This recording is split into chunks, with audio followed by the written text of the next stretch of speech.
আপনারা জানেন আজকে দুপুরবেলা যে আমরা মেল করেছিলাম জুনিয়র ডক্টরস বন্ধুদেরকে, তার পরিপ্রেক্ষিতে ওরা আমাদের নবান্না সভাগারের যে মিটিং হচ্ছিল এর জন্য ওরা পৌঁছেছে। আমরা 5টার সময় দিয়েছিলাম, ওরা একটু দেরি করে যেহেতু বাসে ওখান থেকে আসলো, পৌঁছেছে আমাদের এখানে। मेरा सफेद तुरंत खुले, भरपूर झाग दे और इसकी स्मार्ट साइंस दे स्मार्ट केयर और फ्रेशनेस। मेरी चॉइस मेरा सफेद। মাননীয় মুখ্যমন্ত্রী ওনাকে সবাইকে সময় দিয়েছিলেন। মাননীয় মুখ্যমন্ত্রী 5টা থেকে অপেক্ষা করছেন। এখন এই নবান্না সভাগারে ওয়েট করছেন যাতে ওরা ডিসকাশনের জন্য ভিতরে আসুক। ওরা অ্যাকচুয়ালি দুটো ছিল, ওরা 30 জন মতন এসেছে, আমরা 15 জন বলেছিলাম, 30 জন মতন এসেছে। আমরা ওদের 32 জন মতন এসেছেন, আমরা ওদেরকে অ্যালাউ করলাম। আমরা বললাম আসুন আলোচনা করুন, বিকজ আলোচনার মাধ্যমেই আমরা এই সমস্যার সমাধান বের করতে পারবো। কিন্তু ওদের একটা ইস্যু আছে, যেটা ওরা বলছে কি এর মিটিংয়ে লাইভ স্ট্রিমিং করতে হবে। আমরা আমাদের চিঠির মাধ্যমে জানিয়েছিলাম কি এটা লাইভ স্ট্রিমিং হবে না, আমরা এর ভিডিও রেকর্ডিং করব, যাতে এটা ভালো করে ডকুমেন্টেড থাকে। যে আলোচনা হচ্ছে এটাকে আমরা সুন্দরভাবে ডকুমেন্ট করব, এবং ওর উপরে যদি পরবর্তীকালে কোনো ফলো আপ অ্যাকশন নিতে হয় ওটাও যাতে আমরা নিতে পারি। কিন্তু ওরা এখনও ইনসিস্ট করছে কি লাইভ স্ট্রিমিং করুক। আমাদের অফিসাররা ওদের সঙ্গে অনেকবার আলোচনা করেছেন, তারপরে আমরা ডিজি সাহেব আমরাও ওদের কাছে গেলাম, ওদেরকে বলেছি কি আপনারা আলোচনায় অংশগ্রহণ করুন, আলোচনার মাধ্যমে এর সমাধান হবে। কিন্তু এখনও আমাদের ডক্টরস বন্ধুগণ যারা আছেন ওরা নিজেদের মধ্যেই আলোচনা করছেন কি যাতে লাইভ স্ট্রিমিং যতক্ষণ হবে না ওরা ভিতরে মিটিং হলে আসবেন না।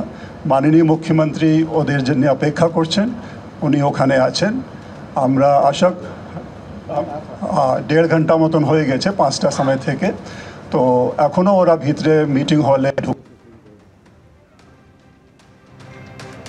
বোঝানোর চেষ্টা করেছি কি যাতে একটা আলোচনার পথ যেটা খোলা হয়েছে এর মাধ্যমে আমরা যাতে রিজলভ করতে পারি, এই স্টেলমেট সিচুয়েশনকে যাতে আমরা দূর করতে পারি। এবং ওদের যে দাবি দাওয়া আছে ভালো সিকিউর সেফ ওয়ার্কিং এনভায়রনমেন্ট তৈরি করা, মাননীয় সুপ্রিম কোর্টের যে নির্দেশ আছে সেই হিসাবে যে কাজ করার প্রয়োজন আছে, ওদের রেস্টরুম আছে, ওদের ইনফ্রাস্ট্রাকচার ফ্যাসিলিটিসগুলো ক্রিয়েট করার আছে, ওয়াশরুমস করার আছে, সিসিটিভি করার আছে, ভালো লাইটিং অ্যারেঞ্জমেন্টগুলো করার আছে, যাতে ওরা ভালো পরিবেশে কাজ করতে পারে। এর জন্য আমরা আগে থেকেই প্রস্তুতি নিয়েছি।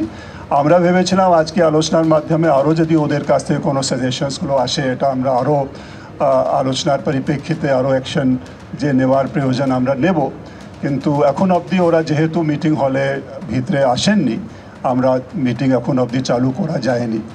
আমরা অনুরোধ করব যাতে ওরা ইমিডিয়েটলি মিটিং হলে আসুক এবং আলোচনায় অংশগ্রহণ করুক। আমি ডিজি সাহেবকে বলবো কিছু বলার জন্য।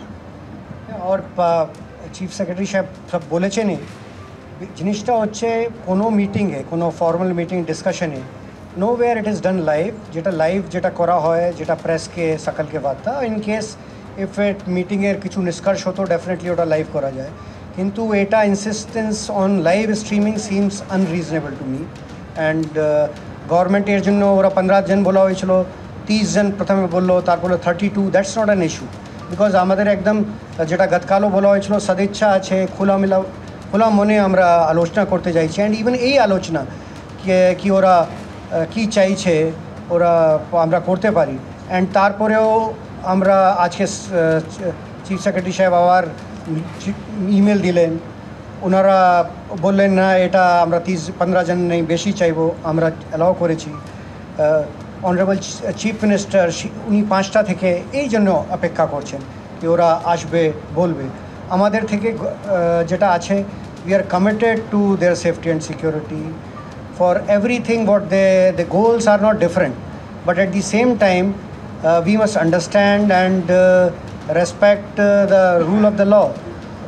যেটা আছে আমরা গভর্নমেন্ট ইনভাইট করেছে সদিচ্ছা থেকে, পুরো খোলা মানে ওদের সাজেশন চাইছে, ওটা ওনারা দিলে স্বাস্থ্য পরিকাঠামো ডেফিনেটলি অনেকটা উন্নত হবে। দ্যাটস